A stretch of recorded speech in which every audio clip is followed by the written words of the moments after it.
everybody. My name is Mona Webby. I am here at truLondon, and today we're going to be talking about college recruitment. How do we attract the best grads? So we'll start here now by introducing ourselves, and if we start over here, please. My name is Belinda Johnson. I'm the owner of a company called WorkLab, and we look into the forces that impact organisational need for people. And I'm Lance Richards, and I work in the innovation function at Kelly Services. Stephen Rothberg, an owner of collegerecruiter.com, a niche job board based in the U.S. I'm Holly Fawcett. I'm a digital marketing manager for Social Talent. Mike Sandiford, sales director for JobRate. Great, so I'll turn it over to Lance. Steve, if you guys want to kick us off with the discussion. Sure. Well, in good true fashion, we hijacked two separate sessions and put them together in one.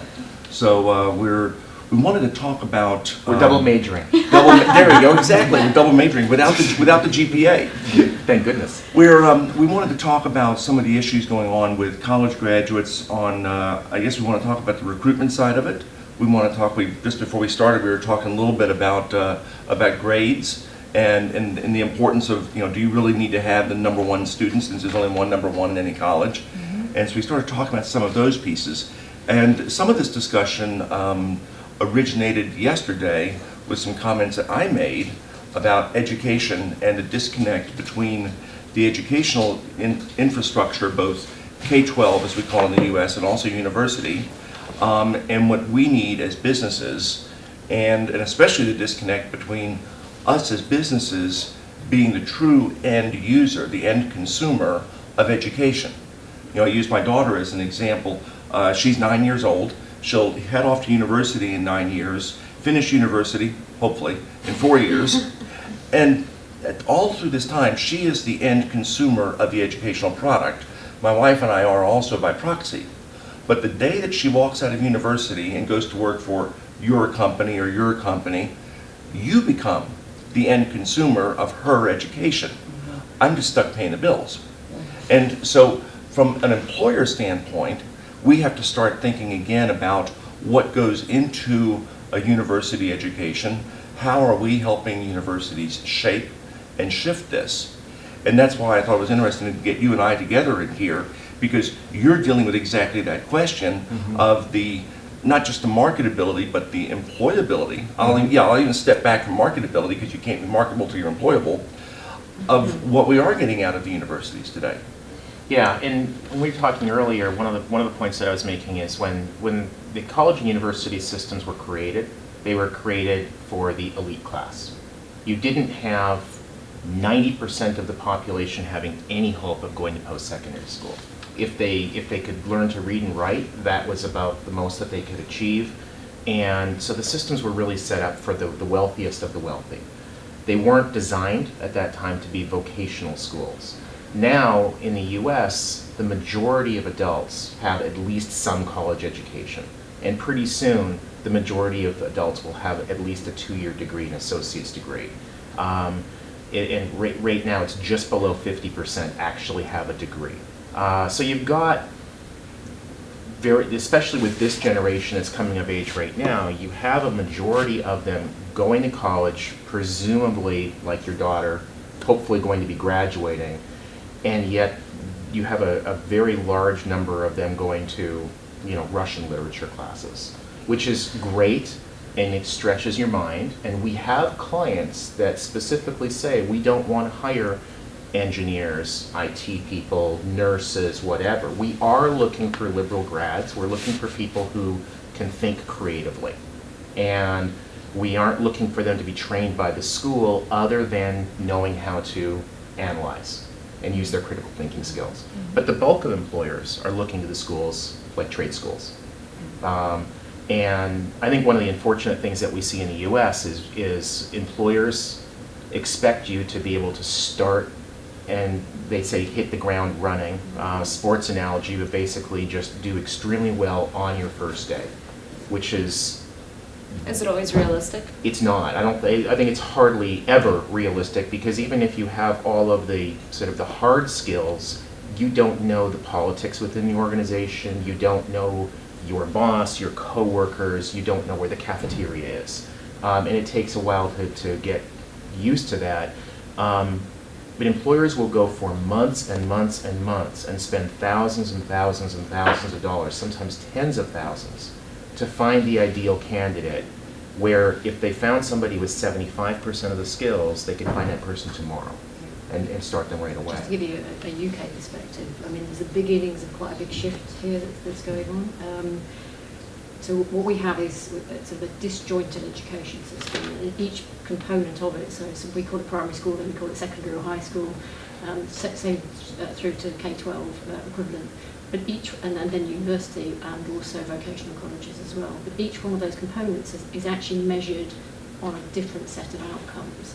So actually they educate to the requirements that are set upon them, and those requirements they are increasing in university vocational colleges, but actually all the way through the primary education system, up to K-12, the requirement is to educate. So they're actually not required to output people who are ready for work. Mm-hmm. So that's the kind of the first initial disconnect. So if you compare the UK to Germany, that's absolutely not the case, and everybody at the age of 14 is streamed into their next stage of education with a vocational output in mind. You'll either go to university, or you go to vocational college, or you go straight into employment. So the UK has a legacy of a disconnected education system that is inextricably not linked to the requirements that employers want from them. There's a sea change that's coming through now, which is that now the UK employers actually recognise that they do need some of this kind of graduate and school output, far more than they have done in previous years. They're actually now beginning to get very heavily involved in, firstly, universities and vocational colleges to try and influence the curriculum that's actually being taught, so that the output is far more in line with what they actually need. And increasingly they're getting involved in the school system, and the reason they're having to do that is because, again, from a UK perspective, we have a missing component, which is careers advice. Yeah. There is no careers advice in the UK school system of any merit whatsoever. Even at a university level? It is at the university level for one key reason. We've now tripled the charges that we charge individuals to go to university, so there is an expectation from the student and the parents of the student about the outcome of their time at university, which the general figure is 50,000 sterling cost of For a now degree. going to Yeah. for a the degree. full degree. Yeah, 9,000 per year. Yeah. I mean, and it's an interesting point Is that because average, or is that just at the top They, schools? very interestingly, they were told that they could increase fees to £9,000 per year, and with perhaps 1% exception, they all did overnight. And I think Whether it's when the you talk about- elite or the... when you talk about that sort of disconnect that there is, and I think it's really interesting. You know, you see more and more graduates. I think graduate applications are up by sort of like 200% from 3 years ago. So you've got maybe 400 people applying, going for one job, and people saying why choose the best of the best, because the best of the best have they've done that. So if there is only a small minority of those jobs actually available, but I think the big problem is, let's say, is that educational piece when someone's going and starting their A levels. Or a college, of saying, well, before you make that choice of a university degree, what type of jobs can you go and get with that degree? Yeah. And is that down to the universities to be educating that? Is that down to businesses? And personally speaking, some of the businesses I've been working with recently from a social media perspective, obviously they have their on-campus educational talks and people there, but now they're saying, well, we want to go and target people in high school, because we can start getting them engaged with us as a brand, us as a business, so we can start talking to them all the way through their university degree about if they achieve a certain thing, then we can take them on. And actually, do you want to go to university, or do you want to come on a higher apprenticeship scheme and work and be paid but gain similar qualifications? When I know Fujitsu are doing something sort of similar to like a vocational degree that you'll get over the period of time, but you're also working and gaining that experience, rather than being a graduate that's so fresh that's got no experience of the working world. Like I say, the big problem, we come out and expect you to be able to do it. So do you think that partnership between academia and industry is even more important? Because you see a lot of internship programs in universities, but now maybe starting to move even younger into the high school level students. I mean, we have probably, I don't know if it's unique, but it is particular to the UK, in the fact that we have this absence of careers advice. So the problem that you've got in terms of whether the kid gets through to the right course to get a job is that they're actually making subject options in school at the age of 13. And if they don't make the right subject options at that stage, they can't get through to the right college course or university course to actually get that job. From the And time that's the first year in secondary school, they have to make that. no, they have to make it after Year nine. two. We, Third year. we trust 13-year-olds to make those decisions? No, but but the alternative is that if they have a bent towards engineering, or if they have a bent towards creative writing, and actually this is about eventually them earning sufficient money to survive, then perhaps they should pursue that bent and actually at least take the options that would allow them to go to vocational college for engineering or to take a degree in engineering, or very importantly the high level apprenticeship schemes. I think the point that you touched on is going to be really key here, which is a degree equivalent, almost completely managed by the employer, that actually outputs exactly the individual that the employer wants. And the reason that I think it's going to really kick here is because actually changing the education system sufficiently quickly to output the right people that all of these employers want is just not going to happen. No, and in a lot of cases, they're not interested. I have a good friend who is a college professor at a large university. She says the faculty senate, in many cases, considers students to be a necessary annoyance because they provide tuition, which funds the professors, which funds the research. The fact that they have to produce graduates is secondary in concerns from many faculty senates, right or wrong. So I think that's just a UK perspective on. I mean, I think it's really hotting up here. Yeah. I think that. I think more and more businesses are now looking at that sort of apprenticeship scheme, because I think that they're seeing that there is a vast amount of talent there of people that can go and gain qualification whilst doing a job, and actually they're actually more sort of business ready within 4 years. And also I think I was at a graduate answer time probably a year ago now, where there was a panel of graduates and they'd asked about sort of whether it's university, if you were to make a choice now, you're finishing your A-levels, you're going to go to university or do an apprenticeship. And I think 2 out of all of them said they'd do an apprenticeship. At the end of the conversation about sort of talking to some of the graduate employers, saying the fierce competition that there is for these graduate programs, like of Barclays and whoever it may be in the UK, actually more than people then saying, well, I think I'd rather go on an apprenticeship scheme and be paid rather than that massive outlay of like £9,000 per year, and come out with a qualification, and I'm getting a job and I'm earning during that whole period of time. And actually often they're actually paying you through your studies as well. So rather than go to university for 3-4 years, come out with 50,000 sterling debt, they're actually going to pay you through and pay your fees.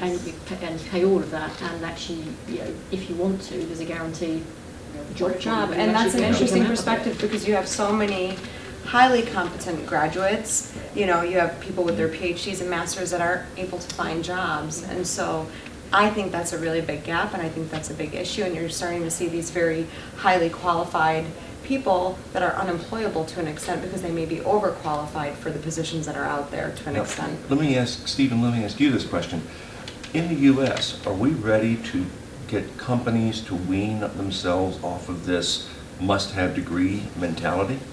We talked about this morning. Yeah. The technical verbiage is must have an undergraduate degree or equivalent, but we still see that. And I mean, the fact that you When done properly. Yes. Or equivalent. That's not And always we done were talking correctly. about how. What does equivalent mean? Well, okay, so I think a great example that Lance Other and I than were just a using. bloody BA. A great example is engineering. Okay, you have to have an engineering degree to be an engineer. To practice as an right? engineer. You have to have a law degree to be a lawyer. You have to have a medical degree to be a physician. Yes. Right. Fair enough. You don't have to say or equivalent experience, being a witch doctor or whatever. Now, maybe in some countries, maybe in some locales within the U.S. that are kind of off the radar. Not Different story, different session. But if it's a sales representative, you'd be pretty hard pressed to say that somebody needs to have a sales major from a 4-year college in order to be qualified to be a sales representative. So you could say a major in sales Yes. or equivalent experience. So somebody might have a 2-year degree, what we call an associate's degree. They might have high school. They might not even have high school. But if they dropped out when they were 16 years old, and then they went and sold cars, and then they went from that, and they were selling software and whatever, and you're hiring, a technology salesperson, you better consider that Yes. person. Yeah. They may not be the person to get the job, but if you say, we're not going to hire you because you don't have a sales degree, I think we could be in a world of hurt. I have not seen any kind of widespread awareness even amongst candidates or employers that's a problem, let alone is something you could get sued for. And in the U.S., we love to sue people. We do that well. That's the biggest moneymaker, like patent trolls, right? And it's Yes. like billions of dollars for doing nothing other than just suing people. Yeah, nobody really does anything anymore. We just We move just money sue. around. Yes. But one of the things that I see is that more and more, I think we're moving in the wrong direction, more and more jobs are requiring higher and higher levels of education without, I think, any rational, data-driven merit to it. It's just becoming more competitive. It is. I think in some cases it's done knowingly to exclude certain types of candidates. Sometimes it's a socioeconomic thing. Sometimes it's a racial thing. Only about 1/4 of Native Americans, historically called Indians, go to college. A quarter of what Caucasians do. Asian Americans go at the highest rates. So if you're a company and you don't really want to hire Native Americans because you're bigoted and you should go back to the 50s, the 1850s, or 1750s as the case may be. Yeah. But if you're like that, then adding a college requirement will help to eliminate racial minorities from your candidate pool. And you've had discriminatory challenges. There's case some law. of that. There is case law on this. There's not much.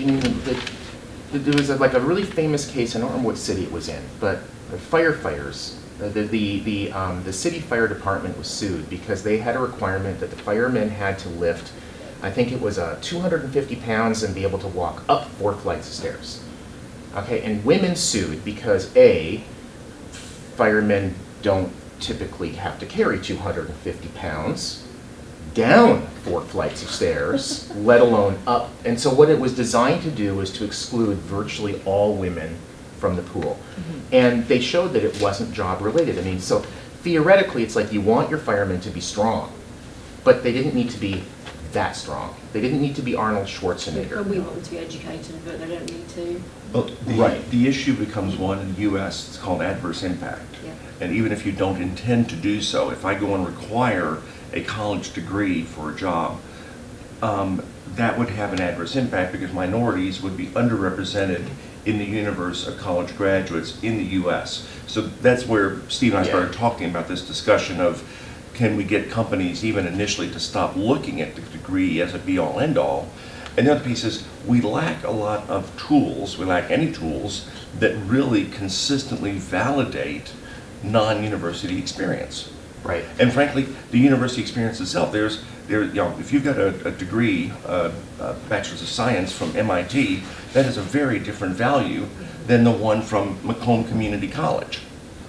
That's the same here in the Entirely UK. different beasts. Yeah, I know, but in some honestly, it's the cases, an highest employer rate. will value the community college degree higher because they know that if they try to recruit that MIT student, they're just not going to be able to.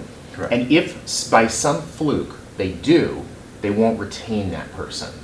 So for some employers, that middle of the class community college 2-year degree person is a much better candidate than the MIT top of their class grad. If I want to hire an academic job, yeah. Well, in Ireland we have a really, really high rate of people who have degrees. 72%, I think, or 71% of people in the entire country have a absolute minimum of a bachelor's degree. Wow. And that's because our education is free. Well, free. We have 9,000 to euros, pay not free. registration fees, but it's essentially free, and it was brought in the 1960s. And employers worked very, very hard back from the 1960s, 70s and 80s to really kind of get into the colleges and go, well, we need this as a kind of a base level, and we'll take all of your grads and it'll be great.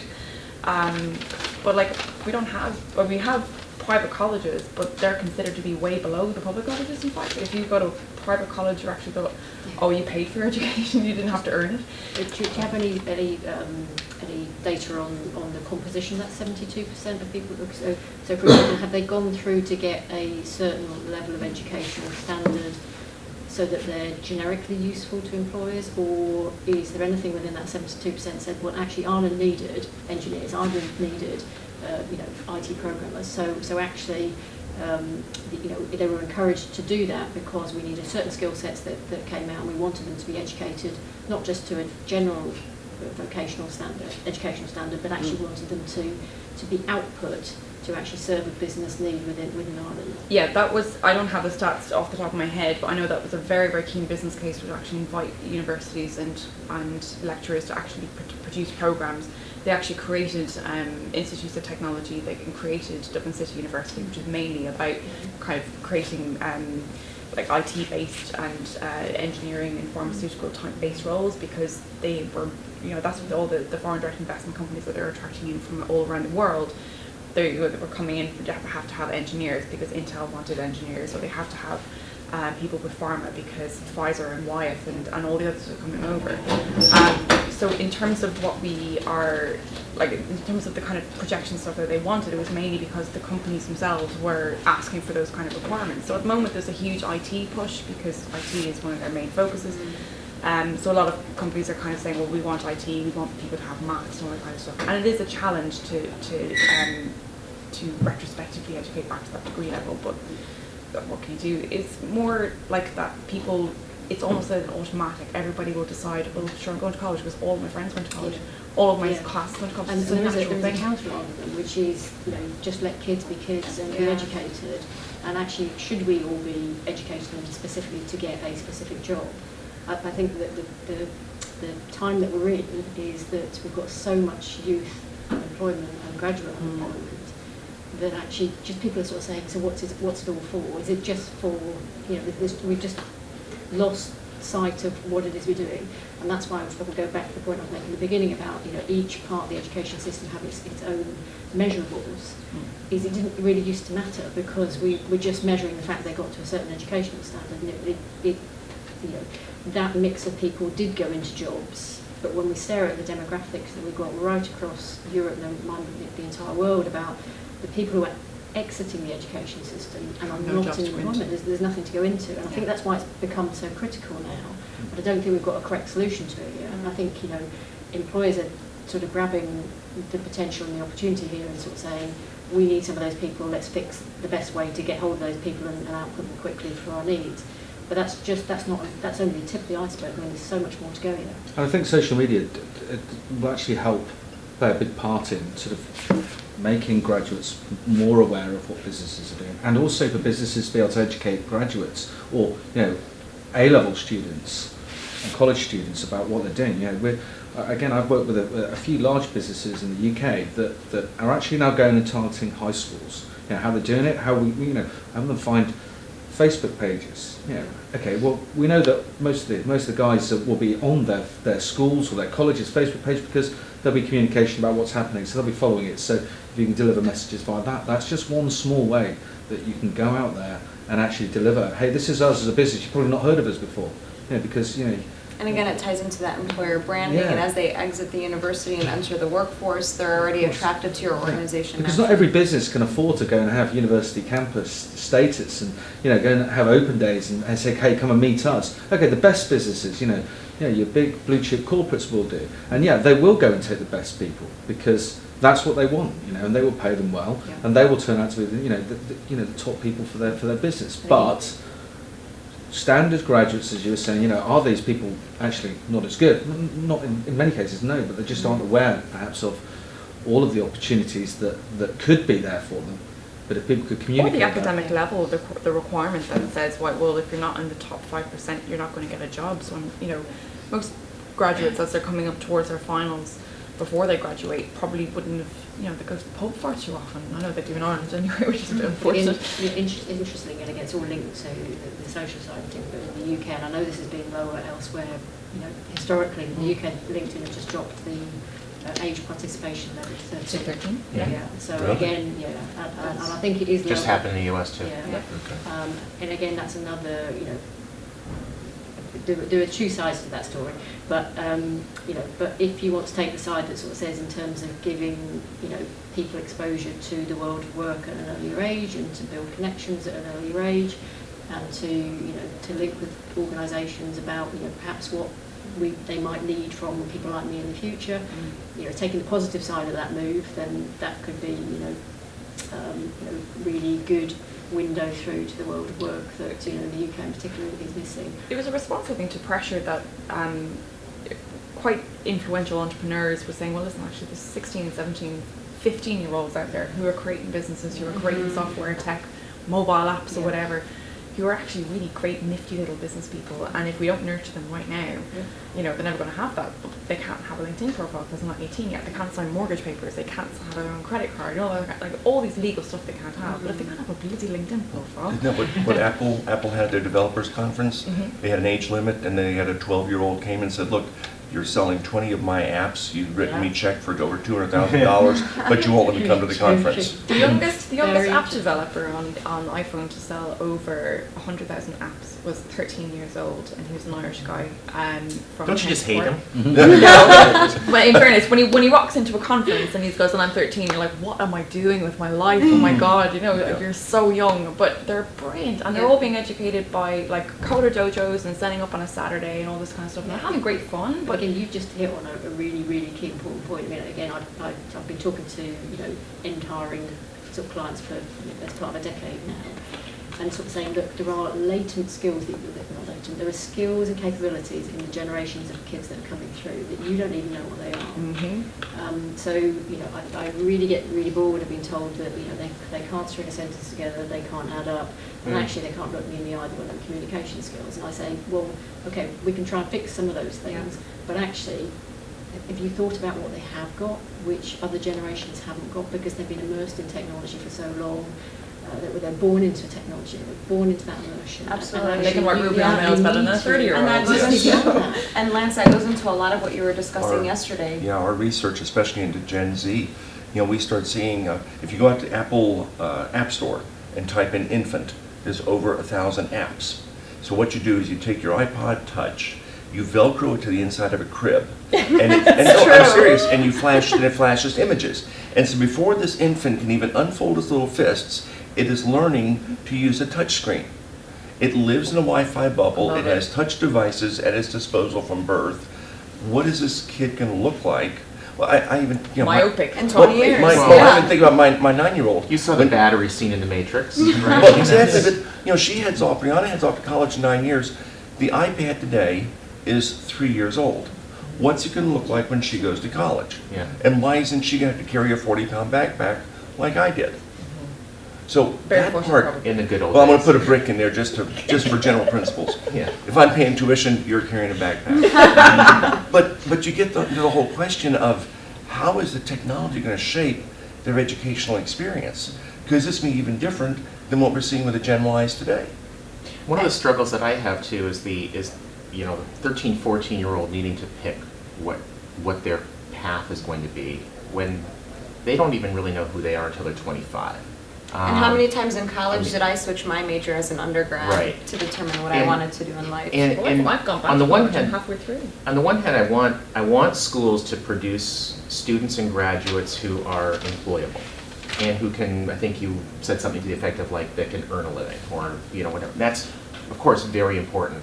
On the other hand, I don't want schools and factories to become arms of employers where they're basically just part of the supply chain. I think we as people can aspire to be more important than the corporations we create. And I think we as people are more important, our needs are more important than the corporations that we create.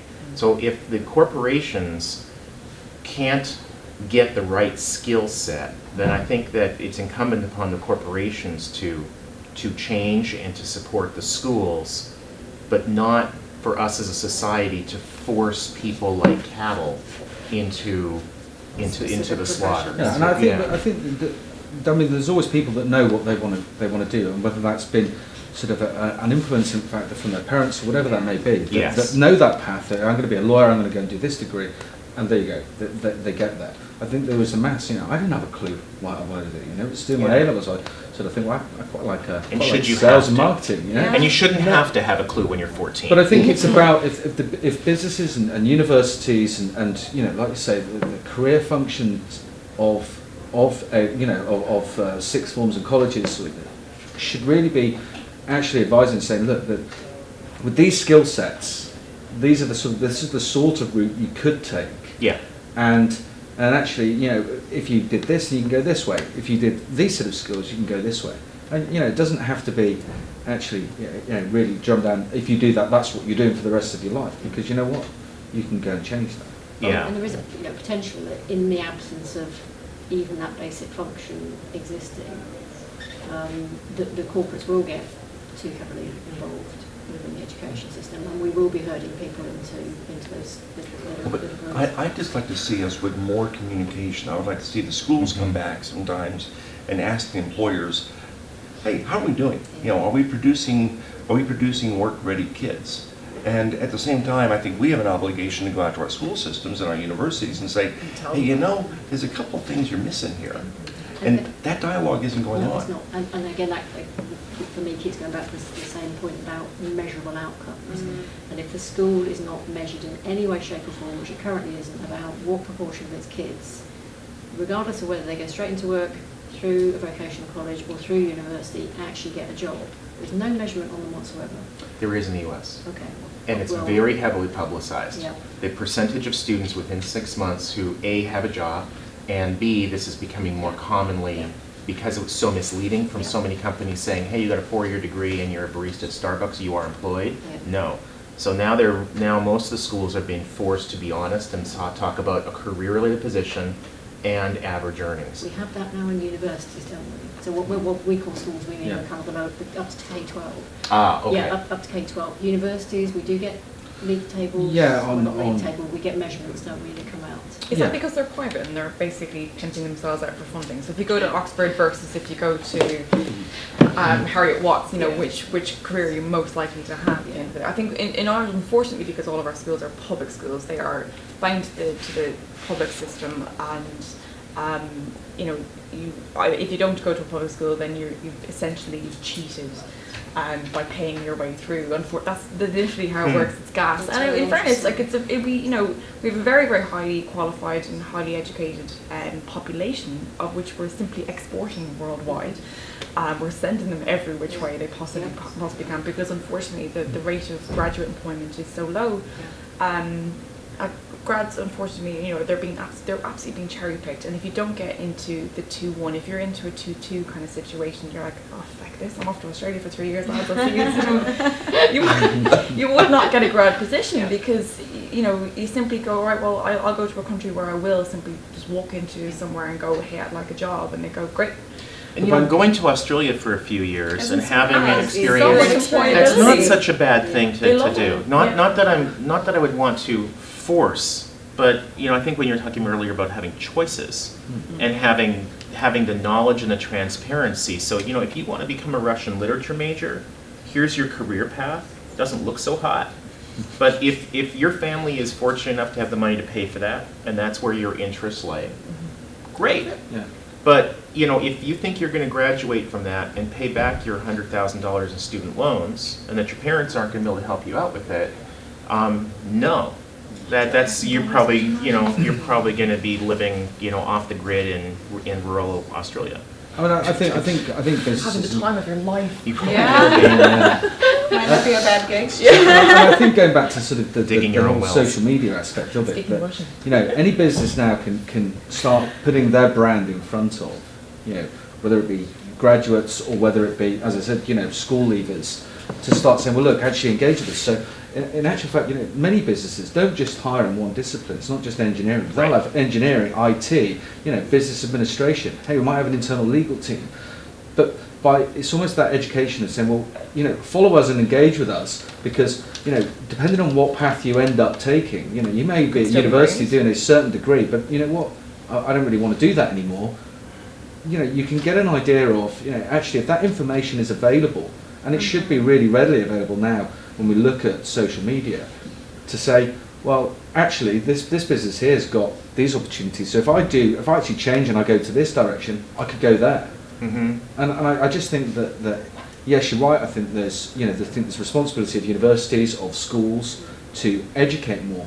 But now where so much information is consumed, you're exactly right saying, children are on touchscreens, on iPads. It's not newspapers, information. Social Comes media and goes isn't so just Facebook, LinkedIn, Twitter. Social media is any conversation that's happening online. And that's where conversations are happening.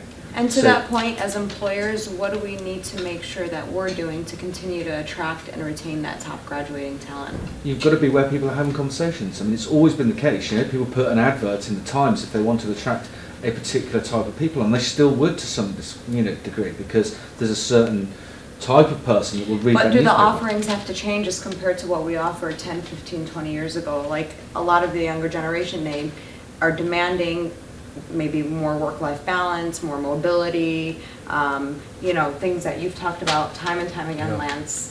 Well, I got an interesting tweet yesterday. I made the comment about the research. 92% of millennials, their number one priority in work is they want meaning. And then somebody tweeted out and said, yes, but 100% of companies want results. Yeah, I remember that. And I thought that was an interesting point, that, we've got millennials who want meaning in work, and that doesn't necessarily always match up with what we expect But as an employer. they can. They right? can, but Because a happy employee who's well motivated Yes. is going to produce better for you. yes. And it kind of goes back to a conversation earlier where if you've got a fast food worker whose boss is yelling at her all day long, is she going to treat the next The customer. customer No. well? And you are guaranteed that that's going to be a big no. Yeah. And maybe in the 50s and 60s and 70s, companies felt like they could get away with it. The baby boomer generation was so large, and the opportunities at the top of the ladder were so small, and the success for that generation stereotypically was who dies with the most toys wins, and who gets the corner office is the winner in that game. And I think the millennials have a much better outview. I mean, they're going to be much more likely to be 90 and be happy through their life than a baby boomer who is 90 and it's like, what did I do with my life? I'm not involved in any in the process of getting people onto graduate schemes, but does anybody have a view on whether, what does that graduate scheme actually look like now? Because taking that point and taking the data around that clearly shows that people are staying in roles for a much shorter period of time. Mm-hmm. And what are we actually putting people into graduate schemes for? Is it to encourage people to stay for an optimal amount of time with an organisation, perhaps go and return? What is that optimal length of time that we're actually looking to try and I think encourage that's people? changing a lot. I mean, you were looking at, Lance, you said it again, I keep referencing your talk yesterday because it just really it struck a chord for today, but you're looking at people that, today, it's okay and acceptable and it's actually valued to say, I'm with this company for 2 years, I'm with that company for 2 years, I moved on to work for this company for another 3 years, and that's considered broadening your skill set and you're becoming more employable, where you have, my uncle who's in his 50s and, really starting to think about retirement, and he tells me that I need to stop jumping around. Not me personally, but as a young person, graduating from college and entering the workforce. And so I think it's just a mental shift. And And I just wondered what the corporate employers were actually, how's that? They have a very The employ- educational-based kind of program for grads. Usually the first year of their graduate scheme, or maybe the first 6 months, is all sort of training and stuff. And they're doing a lot of heavy lifting as well in terms of research work or due diligence or discovery from the legal firms or whatever. But it's very educational because they realise we need to really onboard you really well, and we want you to be here for a long time. We don't want you to be in the same job for a long time. We want you to be in the company for a long time. Yeah. So is that I think one that's of one the of the key best ones. Yeah. I think so. In terms of I read a lot of. I was a judge for a graduate the graduate awards for best marketing campaign, and a lot of the ones that kind of stood out as being the best employers, are the ones that grads actually really wanted to go for, were offering long-term careers. They're saying, right, you might start off in sales, but you will go on to become a key account manager. You will go on to become this, and then this is where you'll end up after that. So Multi- career multi- mapping. well, it's Really multi-skilled. career So mapping. the multi-skilled employer workforce, takes isn't a it? very active role as a graduate. You enter their company, they think you're great, they want to keep you, but not in the same role that you're in. So I think it's important as employers that we nurture and mentor our employees, our top And it employees to matches met up, them. it matches up in our research that shows that your average millennial plans to change jobs, not necessarily employers, but jobs, every 2.4 years. Yeah. And so if we can understand this and begin planning ahead, then I can convince Mona, you've been in this job for 2.4 years, how'd you like to go over and try this job for 2 years? That's how I get you to stick around.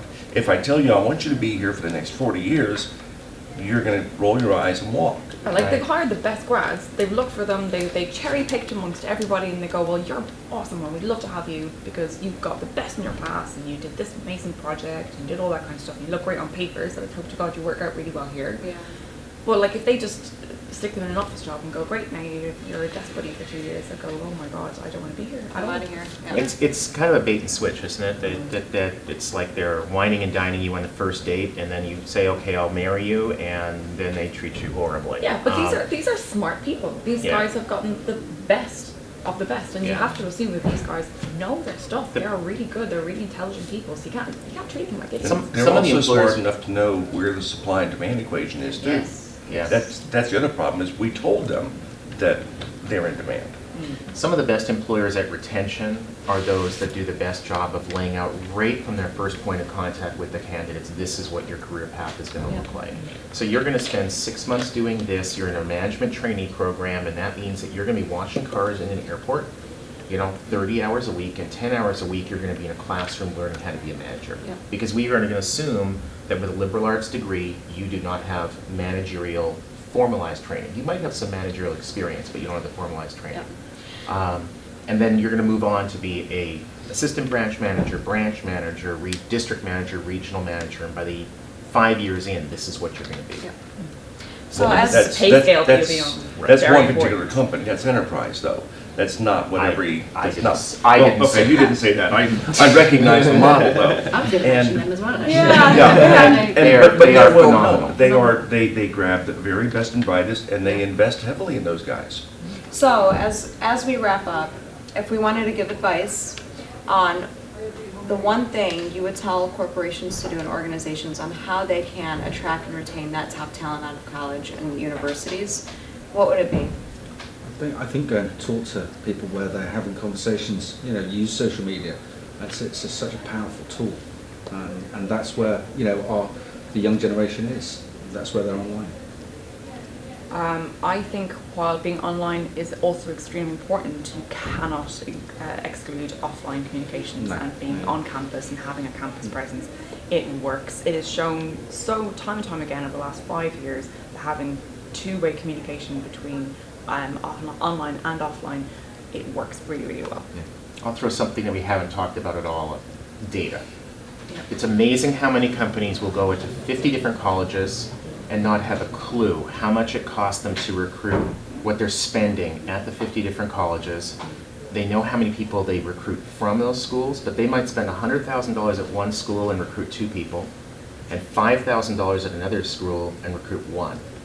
At the end of the year, they'll go and they'll say, oh, we got 2 from this school, 1 from that school, the one that we got 2 from is better. Wrong. That's $50,000 a hire versus $5,000 a hire. And they just don't have the data to know where their money is being best spent. For me, it would be giving opportunities to upskill within the organization and your employer becoming a mentor to help you grow within the company. I think I'm going to be terrible and do 2 answers. One, I think, and you just alluded to it a second ago, it's the requirement that we set and manage expectations with our new hires, with college graduates, of what can they expect. The other piece is to recognize that development, personal and professional development, is now a 2-way street. The employee is not interested in coming to work for my company unless I am going to help that person remain on the cutting edge of their profession. Similarly, I'm not interested in hiring them unless they are on the cutting edge of their profession. And in a just-in-time employment world, that actually works out pretty well. I would say that for me, each year or 2 now, children are coming through as different people. And they've still got that lovely thing, which is child nature. But I think what they're immersed in is changing so rapidly that I think one fixed, graduate program or whatever program that thinks that that's good for the next X amount of years, I would just check and balance it and try and tap into the true value and the new capabilities of these people that are coming through that have new experiences, new immersions, and just try and get to what is it that I want that next batch of people to do, knowing about that batch of people. What is new about their learnings? What is new about people that are coming through in 2 years' time? What will be new about people in 2 years' time that I can harness? And the reason you've got to harness it, if you don't harness it, you won't keep them, because they have this thing inside them that we won't understand unless we spend a good time, getting to understand what the new skills and capabilities of not necessarily generational, but just keep an eye on these new people that are coming through and match what they can deliver to you to the programs, and if you don't lose them. Awesome. I thought this was a really great discussion. Thank you all for Thank you. joining us Thank you. today. Thank you. We will be right back in just a couple of minutes for our last track of the day around the new tech tools and best practices and technologies and things that we can offer in recruitment. So we'll see you guys very soon.